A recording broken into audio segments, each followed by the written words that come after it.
Hello everyone. मैं नरेंद्र आपका स्वागत करता हूं अपने यूट्यूब चैनल वाइप एकेडमी पे। देखो, हम लोग फंडामेंटल राइट्स पढ़ रहे थे। फंडामेंटल राइट्स में हम लोग 12 से लेके और आपके आर्टिकल 21 तक पढ़ चुके हैं। 21 एक पार्ट पढ़ चुके हैं उसका। उसके बाद नेक्स्ट पढ़ते हैं सर। तो अपना आर्टिकल आता है 22। तो जो नेक्स्ट जो आर्टिकल है अपना वो है सर आपका आर्टिकल 22। देखो आर्टिकल 22 क्या बोलता है। Protection against arrest and detention. Protection against arrest and detention. अब देखो इस बात का मतलब क्या है। यूपीएससी हमेशा उसके कंसेप्ट पे काम करती है, ध्यान रखना सर, क्वेश्चन जब आएंगे आपके ना। अरेस्ट एंड डिटेंशन, ठीक है सर। गिरफ्तार करना, डिटेन करना है ना, अपनी गिरफ्त में लेना। यानी कि होता क्या है, जैसे ही कोई इंसान गिरफ्तार हुआ, उसको गिरफ्तार किया, तो उसके बाद उसके पास क्या क्या ऑप्शन हैं, क्या क्या प्रोविजन हैं, उसके पास क्या क्या अधिकार हैं उसके पास, उन सब के बारे में बात होती है ना, ठीक है सर। तो देखो जो डिटेंशन होती है वो दो तरह की होती है। अगर मैं डिटेंशन की बात करूँ तो वो दो टाइप की होती है, और वो दोनों टाइप की डिस्कस होती है इसके अंदर।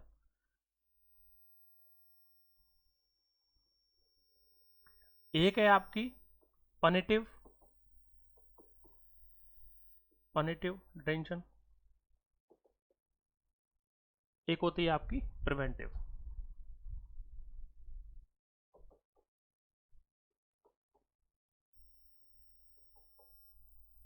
देखो पनिटिव बेसिक है जो हम सुनते हैं डेली लाइफ में अपनी में, कि किसी को पनिशमेंट दिया गया, यानी बेसिकली हुआ क्या है, क्राइम किया किसी भी उसने, क्राइम करने के बाद उसको जो पनिशमेंट दिया जाता है वो होती है, पनिशमेंट देने के दौरान उसको जो गिरफ्तार किया गया, यानी क्राइम हुआ, क्राइम के बाद उसको पुलिस ने जज के पास ले गई, उसको कोर्ट में ले गई और कोर्ट ने उसको सजा सुनाई। सजा सुनाने के बाद उसको गिरफ्तार किया गया उसको, यानी जेल भेज दिया गया उसको, ठीक है सर। ये तो है क्राइम होने के बाद में, आफ्टर क्राइम, क्योंकि बेसिक डिफरेंस है इन दोनों में, और वही सब ज़्यादा काम का है। ये है आफ्टर क्राइम, है ना। ये है सर बिफोर क्राइम, यानी क्राइम हुआ नहीं है, उससे पहले आपको गिरफ्तार कर लिया गया है। अब लोगों को दिमाग में आ रहा होगा सर ये क्या मतलब है, जब क्राइम किया ही नहीं तो गिरफ्तार कैसे कर सकते हैं। सर देखो ये कुछ कंडीशन दी गई हैं साथ में इसके। होता क्या है, जो कोई भी हैबिचुअल ऑफेंडर होते हैं, यानी जो आतन अपराधी जिन्हें बोलते हैं हम, अगर वैसा कोई इंसान है तो उसे प्रिवेंटिव के अंदर डिटेन कर सकते हैं। सर इसका बेस्ट एग्जांपल दें अगर अपन, सिंपल सा, मान लो कोई भड़काऊ नेता है, कोई ऐसा नेता है जो भड़काऊ बयान देता रहता है, और कहीं पर मान लो रैली होने वाली है, या कोई भी धार्मिक कोई सम्मेलन होने वाला है, कुछ भी होने वाला है, और वो किसी भी धर्म का हो सर, कोई भी, वो अगर नेता धार्मिक उन्माद फैलाता है या किसी भी तरह से लोगों को बौखला सकता है, तो उसे डिटेन कर सकते हैं सर। वो आएगा प्रिवेंटिव के अंदर। Best example, practical example sir, अभी से 370 हटाई गई थी।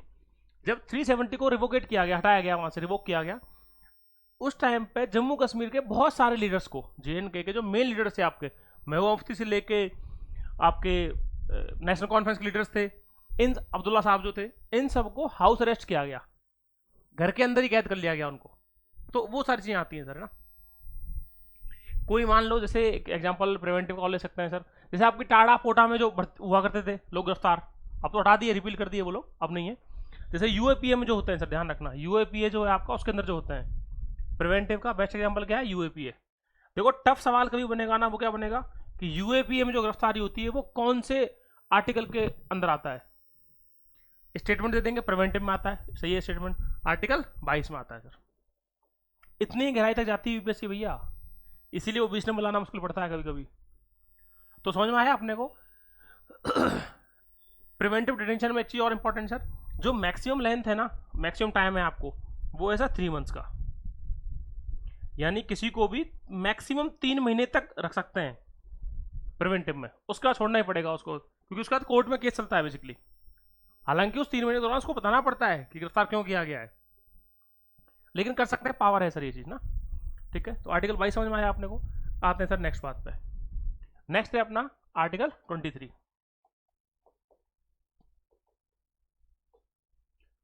देखो आर्टिकल 23 है basically prohibition of human trafficking.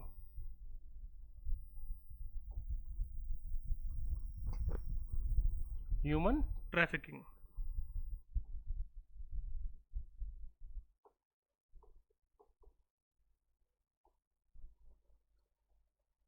And forced labour.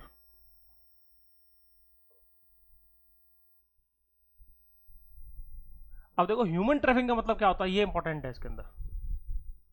Sir human trafficking का बेसिक जो मीनिंग है वो है किसी भी तरह की सेल एंड परचेज, यानी ह्यूमन बींग्स की किसी भी तरह की सेल एंड परचेज, और उसमें सब आते हैं अपने, मेल फीमेल, छोटे बच्चे, बड़े लोग, लेडीज, लड़कियां, सबके सब, किसी भी तरह की उनकी सेल एंड परचेज नहीं हो सकती है सर किसी भी कंडीशन में ह्यूमन बींग्स की। अब हम सुनते हैं ना सर कई बार पहले देवदास सिस्टम हुआ करता था, उन सब में जो लोग कर रहे थे वो सब चीज़ें। सेकंड कंसेप्ट है इसमें फोर्स्ड लेबर, यानी बंधुआ मजदूरी, बेगार जिसे बोला जाता है, सुना होगा ना सर, बेगार में काम करवा रहे हैं उससे, यानी आप पैसा नहीं दे रहे हो उसको, काम कराए जा रहे हो उससे, बेगार में जो होती है बंधुआ मजदूरी, फोर्स्ड लेबर सर। अब देखो इसमें दो तीन चीज़ें आती हैं और काम की। कई बार ये होता है कि आदमी ठीक काम करने को तैयार है लेकिन उसे आप मजदूरी कम दे रहे हो, तो सर वो भी उसके फंडामेंटल राइट का वायलेशन है। यानी अब कहोगे सर मजदूरी तय कैसे होगी, तो भैया उसके लिए मिनिमम वेजेज एक्ट बना हुआ है, उसके लिए मिनिमम वेजेज एक्ट है, न्यूनतम आय, ये एक्ट है, बाकायदा कानून है एक, उसमें बना हुआ है, उसमें है क्लियर। लेबर लॉज बने हुए हैं, लेबर लॉज में दे रखा है क्लियर, लेबर लॉज हैं, लेबर लॉज में दे रखा है कि इस वाली चीज़ के अंदर, इस पर्टिकुलर सेक्टर के अंदर इतनी मजदूरी मिनिमम मिलेगी आपको, उस तरह से। तो उससे अगर कोई कम भी दे रहा है आपसे तो वो भी आपके फंडामेंटल राइट का वॉलेशन है सर। ठीक है, आते हैं सर अगली बात पे ना, तो ये चीज़ समझ में आई अपने को। ठीक है सर, तो आर्टिकल 23 समझ में आया ना 100% सारी बातें। नेक्स्ट बातें हैं सर, है ना, देखो नेक्स्ट है अपना आर्टिकल 24, वो दे रखा है सर आपका प्रोहिबिशन ऑफ चाइल्ड लेबर।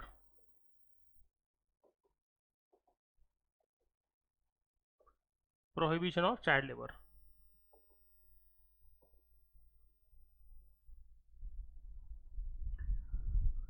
बच्चों से काम नहीं करा सकते सर कैसा भी, और इसमें बच्चे कौन से सर, एज ऑफ 14 ईयर्स, ये ध्यान रखना सर। इस उम्र से कम के किसी बच्चे से आप कोई भी काम नहीं करा सकते किसी भी तरह का, कोई भी काम मतलब कोई भी काम सर, किसी भी तरह का, उसमें कोई भी किसी भी तरह का डिस्क्रिमिनेशन नहीं है कोई भी, है ना, किसी बच्चे से आप कोई भी काम नहीं करा सकते सर। ठीक है, ये हुआ अपना आर्टिकल 24। चाइल्ड लेबर खत्म हो गया है सर इसमें, चाहे वो डोमेस्टिक में ही काम क्यों ना कर रहे हो, डोमेस्टिक का मतलब हुआ सिंपल सर, डोमेस्टिक हेल्प नहीं आएगी, ध्यान रखना है इसमें। आर्टिकल 24 का एक्सेप्शन है क्या, डोमेस्टिक हेल्प। डोमेस्टिक हेल्प अलग चीज़ है सर, घर में मदद कर रहे हैं, 12 साल का बच्चा है, मम्मी ने बोला बेटा पापा को एक कप चाय दिया, तो वो चाइल्ड लेबर नहीं है क्योंकि आप हेल्प कर रहे हो घर के अंदर। लेकिन सर अगर वही काम आपको किसी ढाबे पे कहा जाए या फिर किसी उस पर कॉमर्शियल जगह पे कहा जाए, किसी ऑफिस में कहा जाए 12 साल के बच्चे को, वहां भी आप चाय ही दे रहे हो लेकिन वो वहां पर चाइल्ड लेबर है। डिफरेंस समझ में आ रहा है ना, डोमेस्टिक हेल्प अलाउड है, उसमें चाइल्ड लेबर जो है उसको एक्सेप्शन रखा गया है डोमेस्टिक हेल्प को, फिर वो एज 10 साल 11 साल 12 साल कोई भी हो, लेकिन 14 ईयर से नीचे किसी भी तरह के फैक्ट्री में या किसी भी कॉमर्शियल काम में सर काम नहीं कर सकते आप। ये हुआ अपना आर्टिकल 14, आर्टिकल 24 सर, 14 ईयर से नीचे वाला ना, समझ में आया आपने को। अब आते हैं सर अपन नेक्स्ट में, देखो नेक्स्ट वाले हैं आपके बता दूं सर, रिलीजन के आर्टिकल्स हैं बेसिकली, नेक्स्ट जो हैं आपके वो रिलीजन के हैं पूरे पूरे, यानी 25 से लेके 28 तक धर्म के आर्टिकल्स हैं आपके, 25 से लेके 28 सर, ये जो आर्टिकल हैं आपके ये धर्म के हैं पूरे पूरे।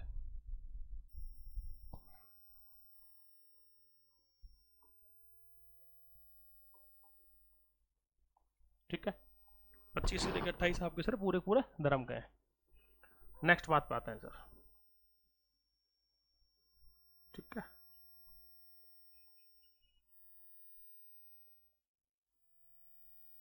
अब देखो आर्टिकल 25 क्या बोलता है सर, पढ़ते हैं कि क्या कहते रखा है इनमें।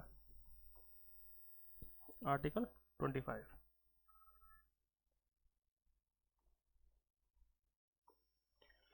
में क्लियर दे रखा है सर आपको, आज़ादी है किसी भी धर्म को मानने की, तो right to freedom of religion sir, है ना, फ्रीडम ऑफ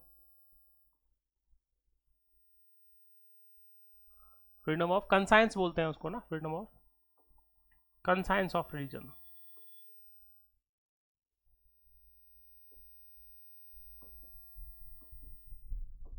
सर कंसाइंस का सिंपल सा मतलब है मानने की आज़ादी, किसी भी चीज़ को मानना, जो आपका दिमाग कहे उसको मानना, जो आपका दिल कहे, आपको लगे सर मुझे इस धर्म में जाना है आप जा सकते हो।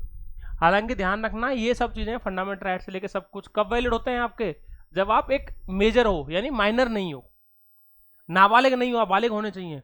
और इंडिया के अंदर माइनर की डेफिनेशन क्या है सर? आपने बिलो 18 ईयर्स। अगर आप लेस देन 18 ईयर्स हो तो अपन सर माइनर कैटेगरी में आते हैं, ध्यान रखना। तो फिर आपको आज़ादी नहीं है, ये एक बड़ी चीज़ है, ध्यान रखना सर इस बात को। अगर अपन 18 से कम के हैं तो अपने को नहीं है, यानी 17 साल का बच्चा नहीं बोल सकता कि मुझे धर्म चेंज करना है अपना, उसके लिए उसके गार्जियन जिम्मेदार हैं। ठीक है सर, क्योंकि उसे अभी नाबालिग है वो, तो वो लीगल आइडेंटिटी नहीं है किसी भी तरह। लॉ जो है, कानून जो है, उसको लीगल बॉडी नहीं मानता किसी भी तरह से। 18 साल से ऊपर वाला अपना धर्म कर सकता है सर। फॉर एग्जाम्पल सर, मेरा नाम नरेंद्र है, मैं हिंदू हूँ सर, मैं चाहूँ तो कल से मुस्लिम बन सकता हूँ, सिख बन सकता हूँ, क्रिश्चियन, पारसी, जो मुझे धर्म चेंज करना है वो कर सकता हूँ सर।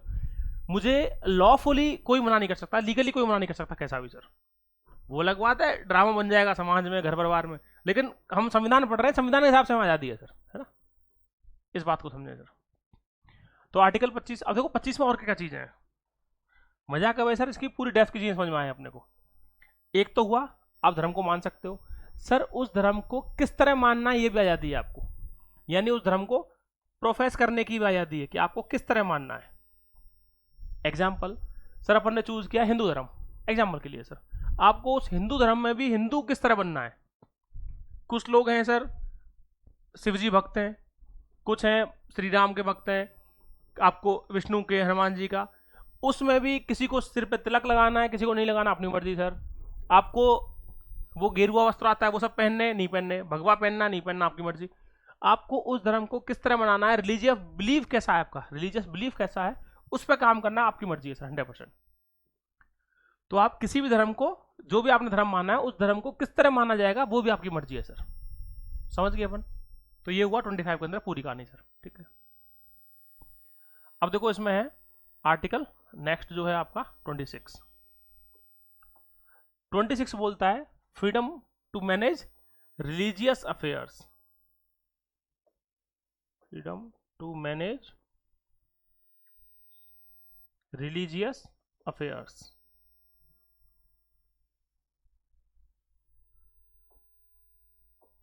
ठीक है सर, यानी आपको रिलीजियस अफेयर्स को मैनेज करने का अधिकार है। अब यहाँ पर रिलीजियस अफेयर्स का मतलब क्या हुआ सर? धर्म के नाम पे जो जो सिस्टम है आपको, वो सब आप अपने आप से मैनेज कर सकते हो, कोई दिक्कत नहीं है कैसी भी। यानी कि मान लो तुम्हें लगता है सर कि तुम्हें तुम्हारे घर में एक मंदिर बनाना है, बना सकते हो सर। तुम्हारा कोई प्रॉपर्टी पड़ी हुई है, कोई जगह पड़ी हुई है, वो तुम्हारी है, लॉफुल तुम्हारी है, तो उस पर तुम मंदिर बना सकते हो, कोई उस पर धर्मशाला बना सकते हो, या कोई और बना सकते हो, धर्म के नाम पे कोई भी चीज़ सर। अपने धर्म को प्रमोट करने के लिए तुम बना सकते हो, कोई दिक्कत नहीं है कैसी भी सर। तुम प्रॉपर्टी ओन कर सकते हो धर्म के नाम पे, उस प्रॉपर्टी को धर्म के नाम पे दान कर सकते हो सर, तुम्हारी मर्जी है 100%। तो आपको किस तरह से अपने धर्म को आगे चलाना है वो आपकी मर्जी है 100%, कोई आपसे मना नहीं कर सकता सर कैसा भी। एक बात सिंपल सी।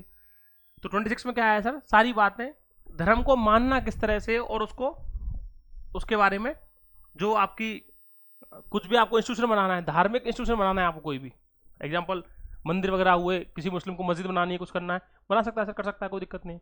गुरुद्वारे बनाने हैं, चर्च बनाना है, जो आपकी मर्जी है, लोग दान देते भी हैं बहुत सारे, तो वो आपको लीगल अलाउड है, कोई मना नहीं कर सकता। ठीक है सर, आपसे कोई ये नहीं कह सकता कि भैया एक मंदिर पहले या दूसरा क्यों बना रहा है, तो 50 बना सकते हो सर आप, आपकी मर्जी है। ठीक है सर, तो आपको 26 समझ में आया बहुत क्लियरली। आते हैं सर नेक्स्ट पे ना, देखो आर्टिकल 27।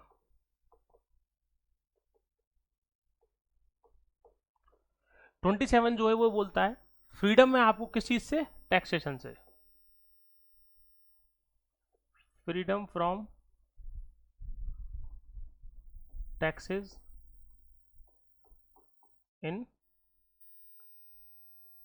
Promotion of religion. यानी अगर आप अपने धर्म को प्रमोट कर रहे हो तो उस पर किसी भी तरह का टैक्स नहीं लिया जाएगा आपसे। आप अपने धर्म को प्रमोट कर रहे हो तो उस प्रमोशन के नाम पे आपसे टैक्स नहीं ले सकती कोई सरकार।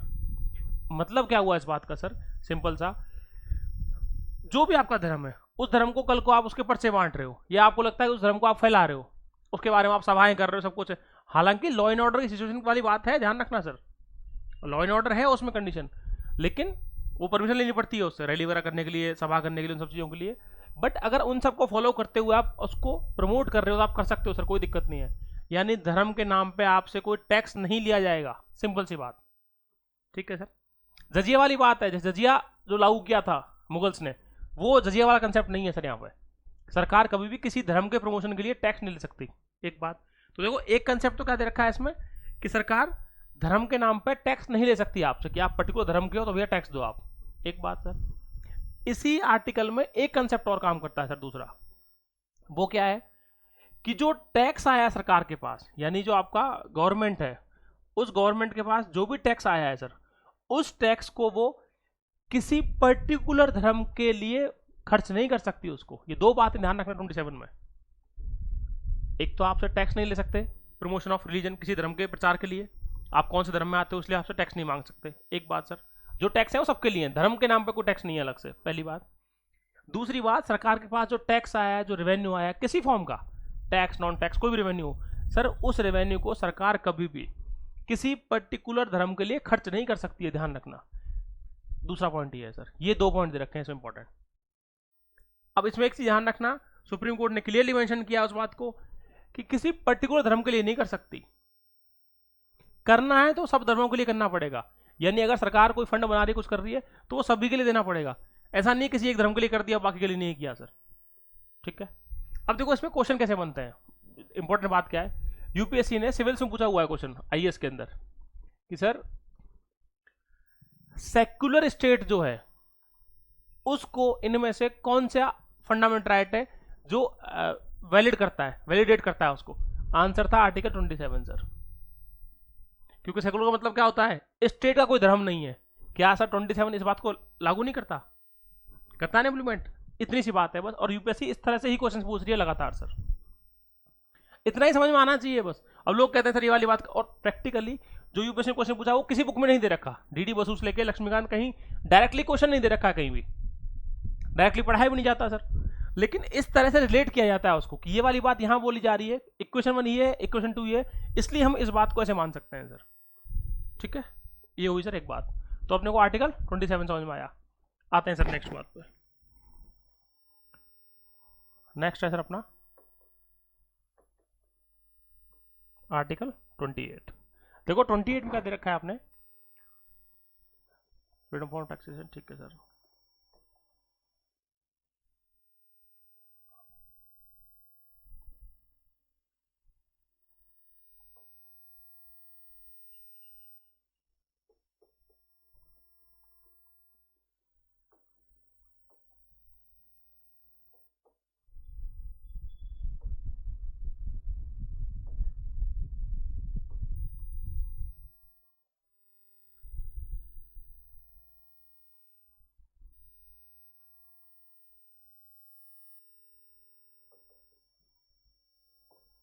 ठीक है।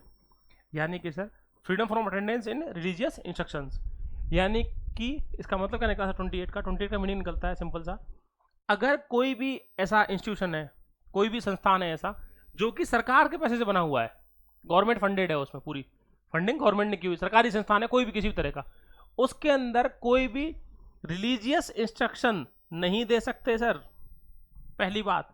और अगर कोई दे रहा है तो उससे आपको आज़ादी है, आप उसको मानो या मत मानो। बेस्ट एग्जांपल सर इस चीज़ का, सिंपल सा एग्जांपल देते हैं। मान लो कोई सरकारी स्कूल है अपना, तो उस गवर्नमेंट स्कूल में आप कंपलसरी ये नहीं बोल सकते कि हमें ये वाला काम ही करना पड़ेगा, या सुबह आके सब लोगों को किसी भी धर्म का सर, जैसे आपको बोला जाए कि भैया आपको नमाज ही पढ़नी पड़ेगी डेली, या आपको बोला जाए कि सर आपको जय श्री राम के नारे लगाने पड़ेंगे सुबह, या फिर चर्च में जो आपके स्लोगन्स होते हैं वो सब करना पड़ेगा, प्रेयर करनी पड़ेंगी, कुछ भी आप वैलिडेट नहीं कर सकते। किसी भी तरह का ऐसा हो रहा है तो आपको फ्रीडम है सर, आप उसको मानो या मत मानो, आपकी मर्जी है। कंसेप्ट समझ में आया। जहां जहां सरकार का पैसा लग रहा है, रिलीजियस इंस्टीट्यूशन अगर कोई है, कोई इंस्टीट्यूशन है जिसमें, तो उसमें रिलीजियस इंस्ट्रक्शन पास नहीं हो सकते। कोई भी सरकारी इंस्टीट्यूशन जिसमें स्कूल कॉलेज कहीं भी यूनिवर्सिटी कोई भी, उसके अंदर कहीं भी सर अगर वो सरकारी फंडेड है, यानी गवर्नमेंट फंडेड है, देखो ये इंपॉर्टेंट है, इसमें बड़ा ध्यान रखना सर, गवर्नमेंट फंडेड यानी वो पूरी तरह से सरकार का उसे चलता है, टैक्स के पैसे चल रहा है वो पूरी तरह। तो गवर्नमेंट फंडेड जो जो इंस्टीट्यूशन है, उन इंस्टीट्यूशन के अंदर रिलीजियस इंस्ट्रक्शन नहीं दे सकते, और कोई दे रहा है तो आपको फ्रीडम है उसमें अटेंड होना या नहीं होना, ये टोटली आपकी मर्जी है सर। कोई कभी भी आपको फोर्स नहीं कर सकता, कोई भी सरकार, कोई भी उसमें एचओडी, प्रिंसिपल, डीन जो भी है उसमें एक्सजेड। तो समझ में आया सर अपने को, सिंपल सा।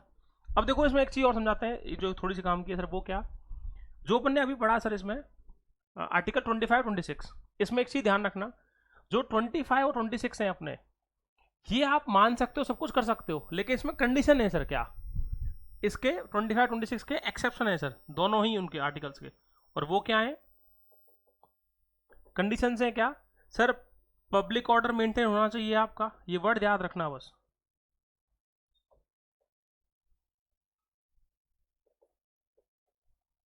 मोरालिटी और आपकी हेल्थ, ये तीन शब्द याद रखना सर, ठीक है। पब्लिक ऑर्डर, मोरालिटी और हेल्थ, ये तीनों मेंटेन होने चाहिए सर आपके। अगर ये मेंटेन नहीं हो रहे तो फिर आपकी आज़ादी नहीं मिलेगी आपको, यानी कि आपका पब्लिक ऑर्डर यानी लॉ एंड ऑर्डर जो है आपका, वो मेंटेन रहना चाहिए हमेशा। आप धर्म को मानो, कोई मना नहीं है सर, आपको धर्म किस तरह मानना, क्या करना है, लेकिन उसके साथ में लॉ एंड ऑर्डर मेंटेन होना चाहिए, ठीक है सर। मोरालिटी सर, नैतिकता रहनी चाहिए, ऐसा नहीं है आपने धर्म में कुछ नया जोड़ दिया या आपके किसी गुरु ने बोला कि नहीं बेटा ऐसा कर ले वैसा कर ले, और वो चीज़ें कर रहे हैं अपन, जो समाज के हिसाब से ठीक नहीं हो, तो कोई भी असामाजिक काम नहीं करना आपको, समाज के दायरे में रह के काम करने हैं सर, ठीक है। दूसरा हेल्थ, किसी भी तरह से सर हेल्थ डेरोगेटरी नहीं होनी चाहिए आपकी, यानी हेल्थ पे किसी भी तरह का दुष्प्रभाव नहीं पड़ना चाहिए किसी भी तरह से। अगर आपकी हेल्थ खराब होती है उस सिस्टम से, तो आप उसको नहीं मान सकते। यानी कि मान लो कोई धर्म में लिख दे कल से, कोई नया धर्म बना है, उसी किसी धर्म में ऐड करते हैं, किसी में भी सर, हिंदू मुस्लिम सिख ईसाई आपका पारसी कोई भी धर्म हो, उसमें एक लाइन लिख दे, मान लो कोई भी धर्मगुरु आए और वो लिखवा दे कि भैया जो भूखा रहेगा उसको स्वर्ग मिलेगा, और भूखा रहना ही पड़ेगा सबको, तो अगर लोग सबके सब भूखे रहने लग जाएंगे तो लोग भूख से मर जाएंगे, तो हेल्थ को इम्पैक्ट कर रहा है आपकी को, पॉइंट समझ पा रहे हैं सर, तो वो आपके नहीं होने चाहिए किसी भी कंडीशन में सर, ठीक है। देखो यही रीजन है आपका, कौन सा आपसे लिंक कर पा रहे हो क्या सर, एक केस हुआ था, मुझे एक बार बताना सर, अगर किसी को पता है तो उसमें लिख के बताना, मेरे को कमेंट्स में बताना, कि इससे रिलेटेड एक केस है जिसमें सुप्रीम कोर्ट ने वर्डिक्ट दिया है, उसका थोड़ा सा मैं एक हिंट दे देता हूँ, बता ही देता हूँ सर। सबरीमाला जो हुआ था कि विमेन को अलाउड नहीं कर रहे थे वो, तो वो यहां से आता है सर,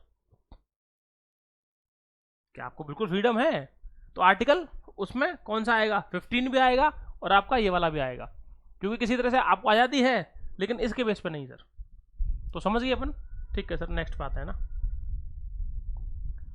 तो अपने को सर यहाँ तक ये वाली बातें समझ में आ गई, अब आते हैं सर अपन उसके बाद, 28 पूरा हो गया, अब लिखें सर अपन आर्टिकल 29। देखो अपना आर्टिकल 29 सर ना, 29 जो है वो, देखो 29 और 30 ये दो आर्टिकल्स हैं आपके, किसके हैं, माइनॉरिटीज के हैं सर आपके, आर्टिकल 29 और 30 दोनों ही आर्टिकल्स जो हैं आपके माइनॉरिटीज के हैं, ठीक है सर, दोनों ही आर्टिकल्स माइनॉरिटीज के हैं। अब बात आती है सर माइनॉरिटीज का मतलब क्या है, जो बात आती है अगली वो है सर आपका माइनॉरिटीज का मीनिंग क्या है यहाँ पे। माइनॉरिटी का मतलब है जो नंबर में कम हो सर, उसके बोलने वाले कम है, तो माइनॉरिटी दो तरह की होती हैं, क्या क्या, रिलीजियस होती है एक तो सर, जो धर्म जिनका कम है, धर्म के नंबर कम है उनके, एक होता है सर लिंग्विस्टिक, उसको बोलने वाले कम है, तो माइनॉरिटीज दो तरह की है, रिलीजियस है और लिंग्विस्टिक है आपकी, ठीक है सर।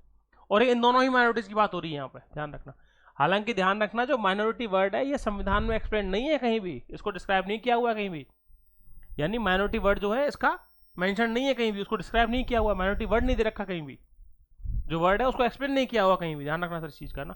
कई बार यूपीएससी स्टेटमेंट दे देती है इस चीज़ को कि ये कहीं नहीं दे रखा है, उस तरह से वो सब चीज़ें, ठीक है। जैसे बजट है, बजट वर्ड दे नहीं रखा कहीं भी, बजट कितना यूज करते हैं, अखबार से लेके मंत्री प्रधानमंत्री सबको सब बजट बोलते रहते हैं दिन रात, सीएम वीएम सारे बोलते हैं, लेकिन बजट शब्द नहीं दे रखा कहीं भी, उसकी जगह क्या दे रखा है, एनुअल फाइनेंशियल स्टेटमेंट सर, तो वो और क्वेश्चन वही पूछ रही है यूपीएससी, ध्यान रखना लगातार ना, ठीक है सर, ये हुई बात। आते हैं सर, आप देखो आर्टिकल 29 30 लिखते हैं ना, क्या क्या दे रखा है उसके बारे में, है क्या वो, तो माइनॉरिटी ध्यान रखना सर दो तरह की हैं आपके ना। देखो 29 जो है ये बोलता है क्लियरली सर कि जो भी माइनॉरिटी है, right of minorities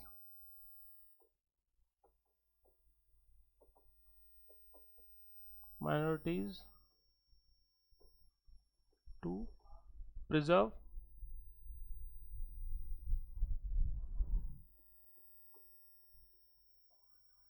there distinct language script and culture. यानी कि सर जो आपकी माइनॉरिटीज हैं उनके पास अधिकार है कि उनका जो यूनिक जो लैंग्वेज है, उनकी यूनिक स्क्रिप्ट है उनकी, और कल्चर है, उसको वो प्रिजर्व कर सकते हैं, कंजर्व कर सकते हैं, उसका संरक्षण कर सकते हैं। यानी कि कोई भी किसी भी धर्म का आदमी इसको, अपनी लैंग्वेज को, अपनी स्क्रिप्ट को, उसको प्रिजर्व कर सकता है, उसको बढ़ावा दे सकता है सर। ठीक है, उसे रोक नहीं सकते हम। कोई अगर सरदार है, सिख है, अगर वो अपनी पंजाबी लैंग्वेज बोल रहा है, मना नहीं कर सकते। मुस्लिम को उनकी लैंग्वेज सर, इन केस अगर वो अरबी बोलते हैं या पर्शियन बोलते हैं, जो भी उन्हें चाहते हैं, वो लिखना पढ़ना आगे बढ़ना चाहते हैं, कर सकते हैं सर। सेम कहानी। अब देखो इसमें एक कंसेप्ट याद रखना सर, यहाँ माइनॉरिटीज लिखा हुआ है, लेकिन सुप्रीम कोर्ट ने वापस से इसको एक्सप्लेन किया है सर, जो वेरियस केसेस हुए हैं उनमें, कि आर्टिकल 29 सिर्फ माइनॉरिटीज को एक्सक्लूसिवली नहीं दिया गया है। ये इंपॉर्टेंट बात है इसमें। माइनॉरिटीज का तो है ही है सर, मेजोरिटी भी कर सकती है, यानी सभी लोग कर सकते हैं। ध्यान रखना इसको, ये एक्सक्लूसिवली सिर्फ माइनॉरिटीज का आर्टिकल नहीं है। ये इंपॉर्टेंट बात है इसमें, यही ध्यान रखना सर, और मैटर वही करती है ना। ये हुई सर आपकी इंपॉर्टेंट बात। नेक्स्ट बात पे आते हैं सर आपके। तो अपने को समझ में आ गई बात, ठीक है। माइनॉरिटीज अपनी प्रिजर्व कर सकती हैं सर। आर्टिकल 30 में इसमें ध्यान रखना है, ये माइनॉरिटीज तो है ही, मेजोरिटी भी कर सकती है उसके साथ में, ठीक है। नेक्स्ट चीज पे आते हैं सर। नेक्स्ट है अपना, इन्हीं का राइट ऑफ माइनॉरिटीज, ये सब चीजें करने के लिए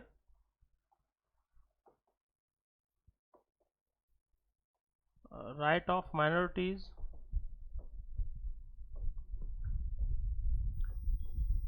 to establish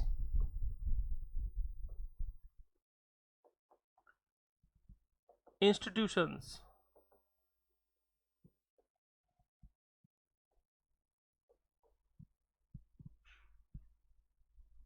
to preserve their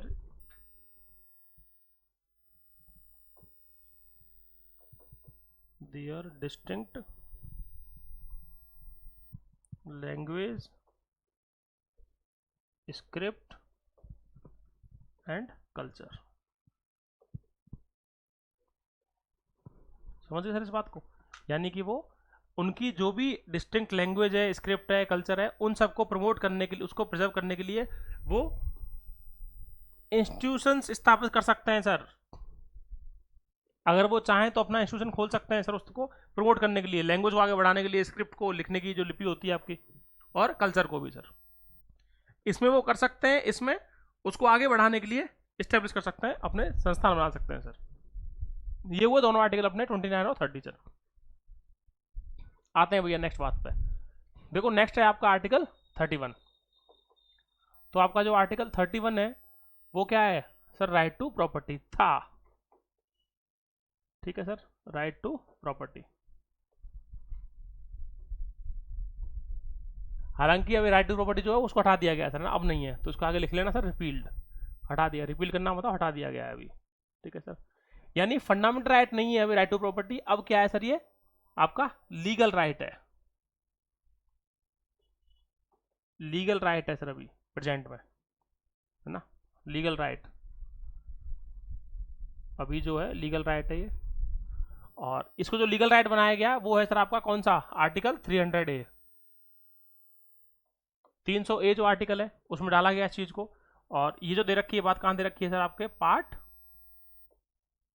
12th में दे रखी है सर, पार्ट 12 जो है उसमें ऐड किया गया इस चीज को। 300A लीगल राइट है आपका, संवैधानिक अधिकार है आपका, फंडामेंटल राइट नहीं है। अब देखो इसमें था क्या कि राइट टू प्रॉपर्टी, यानी कंपलसरी एक्विजिशन ऑफ प्रॉपर्टी था इसमें बेसिकली। जो राइट टू प्रॉपर्टी था ना, इसमें था क्या बेसिकली, जो एक चीज दे रखी थी ना, जहां दिक्कत होने लगी जिस चीज से, वो था कंपलसरी एक्विजिशन। इस वर्ड में दिक्कत थी सर, यानी मैंडेटरी उसके पास होगी। अब हुआ क्या, मान लो कहीं से सर, फॉर एग्जाम्पल ये एक शहर है, ये दूसरा शहर है सर, ए और बी, यहां से यहां तक के लिए कोई हाईवे बनाना है,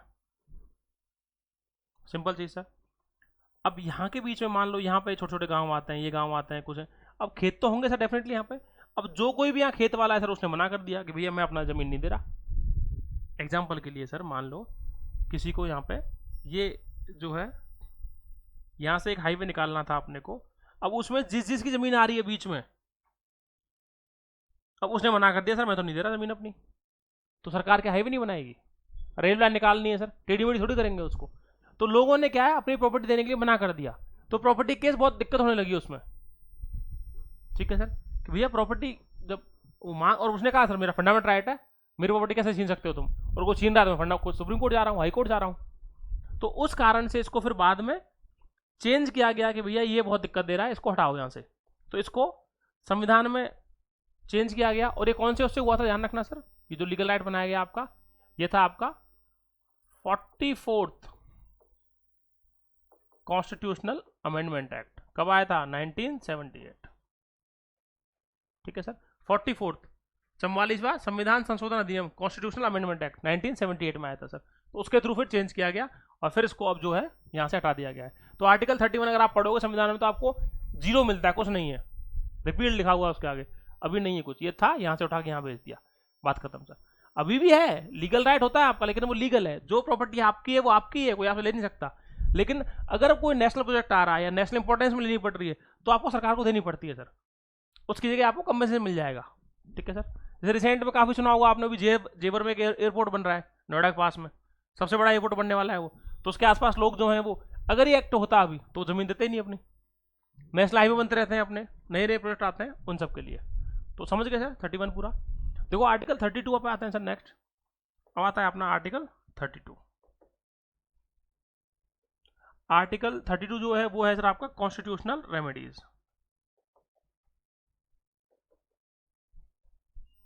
कॉन्स्टिट्यूशनल रेमेडीज यानी कि जो आपको फंडामेंट राइट्स दिए गए हैं उनको बचाने के लिए भी एक फंडामेंट राइट है। यानी आप अगर कोई आपके फंडामेंट राइट्स को वायलेट कर रहा है किसी भी तरह से, तो उसके लिए आप सीधा सुप्रीम कोर्ट जा सकते हो। ये आर्टिकल 32 में लिखा हुआ है सर क्लियरली। अगर फंडामेंट राइट वायलेट हो रहे हैं आपके, तो उन फंडामेंट राइट्स को बचाने के लिए आप सीधा सुप्रीम कोर्ट जा सकते हो सर। ये अपने आप में एक फंडामेंट राइट है। ठीक है, और इस आर्टिकल को ही डॉक्टर बी आर अम्बेडकर ने क्या बोला है, हार्ट एंड सोल। कई बार क्वेश्चन आया हुआ है सर, ये बहुत कॉमन हो गया आप तो कर, heart and soul of constitution,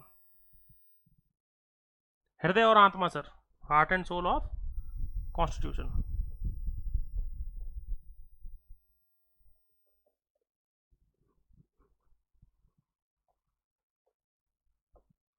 ठीक है सर, ये है काम की चीज, इसी को हार्ट एंड सोल बोला है डॉक्टर बी आर अम्बेडकर ने। ठीक है, याद रखना। 32 के अंदर क्या दे रखी है सर, आपकी रेट्स दे रखी है बेसिकली, है ना। 32 में ही आपकी रेट्स दे रखी है सर, पूरी पूरी रेट्स एक अलग से क्लास है सर, पूरी मिल जाएगी आपको उस पर, और लेक्चर अलग से, पूरा रेट्स का एक पूरा लेक्चर है अलग से, पूरी उसमें डिटेल में डिस्कस की हुई है पूरी पूरी सर। ठीक है, तो अभी आर्टिकल 32 बता दिया है अपन ने बस। नेक्स्ट आते हैं सर आगे ना, देखो नेक्स्ट जो है आपका सर वो आती है अपनी बात सर, 32 हो गए अपने, आर्टिकल 33 पे आते हैं sir.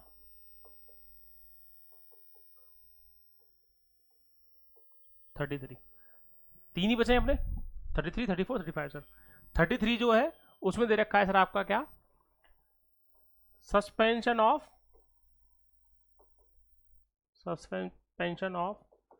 Fundamental rights of members of armed forces, members of armed forces. यानी जो अपनी आर्म्ड फोर्सेस हैं उनके जो मेंबर्स हैं उनके फंडामेंटल राइट्स का सस्पेंशन हो सकता है सर, हमेशा नहीं होगा, हो सकता है सर, कर सकते हैं बीच बीच में। तो उनके कुछ फंडामेंटल राइट उनसे लिए गए हैं, जैसे आर्टिकल 19 उनको नहीं मिलता सर, वो कहीं भी कोई बात आके नहीं बोल सकते, ये उन्हें मना किया होता है। जब तक वो सर्विस में रहेंगे तब तक उनको आर्टिकल 19 उनको पूरी तरह नहीं मिलता। कोई प्लान है, सीक्रेट प्लान है, सुबह जाके उसको एग्जीक्यूट करना है और उसने आके शाम को ब्रीफिंग कर दी, या उसने आके फेसबुक पे लाइव कर दिया, तो अलाउड नहीं है सर वो सब चीज़ें ना। वो उनके जो भी आपकी गोपनीय बातें होती हैं उन सबको लाके वो बाहर नहीं बोल सकते, वो सारी बातें ना। तो ये पावर किसके पास है, लेकिन सर ध्यान रखना, पार्लियामेंट के पास। यानी सस्पेंड कौन करता है, पार्लियामेंट करता है, ये बात याद रखना सर। क्वेश्चन इस तरह से आते हैं, ध्यान रखना। यानी आर्टिकल 33 का यूज कौन करता है, पार्लियामेंट सर, फंडामेंटल राइट्स को। और देखो आर्म फोर्सेस में ऐसा नहीं है आर्मी नेवी एयरफोर्स है, सब कुछ जो जो वर्दी पहनते हैं, पुलिस फोर्स, पैरामिलिट्री आपकी, CRPF, CSF, सारी बॉडी आती है, कोस्ट गार्ड से लेकर सब कुछ सर, ध्यान रखना। आर्म्ड फोर्सेस में वो सारी ऑर्गेनाइजेशन या वो सारी बॉडीज, फोर्सेस जो हथियार रखती हैं सर, सिंपल सा, बहुत सिंपल कंसेप्ट है, आर्म्स, सिंपल सा, खत्म। समझ में आई बात अपने को, क्लियर है ना? आते हैं सर नेक्स्ट पे, 34, आर्टिकल 34 सर, सेम कहानी, suspension of fundamental rights during martial law sir, यानी फंडामेंटल राइट्स को सस्पेंशन कर सकते हैं कब? जब मार्शल लॉ लग रहा हो।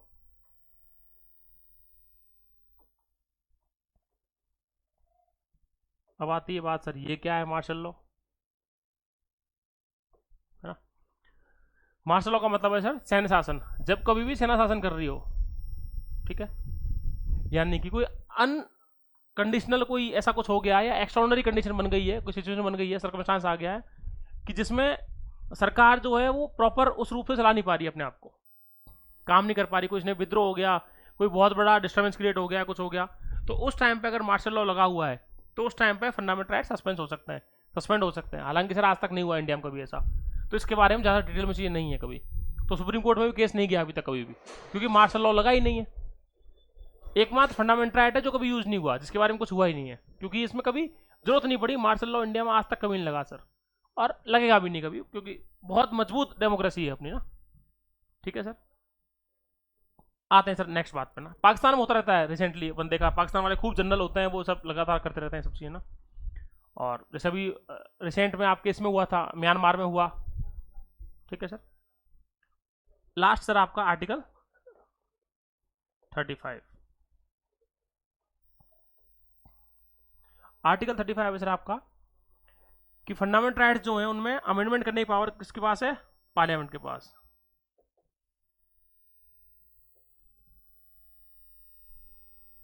कैन अमेंड दी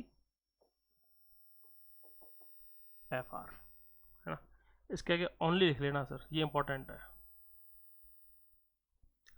ओनली शब्द काम का ध्यान रखना, यानी सिर्फ पार्लियामेंट, अगर कोई बदलाव करना है आपको FR के अंदर, किसी भी तरह का कोई बदलाव जाना है सर, तो बदलाव कौन करेगा आपका?